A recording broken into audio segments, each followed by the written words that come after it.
క్రైస్తులో దేవుడు ఈరోజు మనకు అనుగ్రహించిన మాటలు. నీవు నా సన్నిధిని నిలుచున్నట్లు నేను నిన్ను తిరిగి రప్పింతును. మనమందరం అనేక విషయాల్లో తొట్టుపడుతుంటాం. ఎవరైనా తాను చెప్పేదానిలో తొట్టుపడకపోతే అతడు ఏ లోపం లేని మనిషి. తన శరీరాన్ని తాను అదుపులో ఉంచుకునే వ్యక్తి అవుతాడు. ఒక వ్యక్తికి తన అవయవాలన్నిటిలోకి తన నాలుకను అదుపులో ఉంచుకోవడం ఎక్కువ కష్టమని యాకోబు అంటున్నాడు.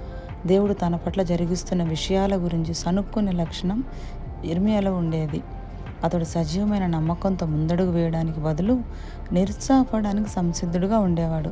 ఒకవేళ ఈరోజు నీవు కూడా ఇర్మియా వల్ల దేవుడు నీ పట్ల జరిగిస్తున్న విషయాల గురించి సనుక్కునే వ్యక్తివి అయితే ఇప్పుడు నిన్ను నీవు సరిచేసుకో.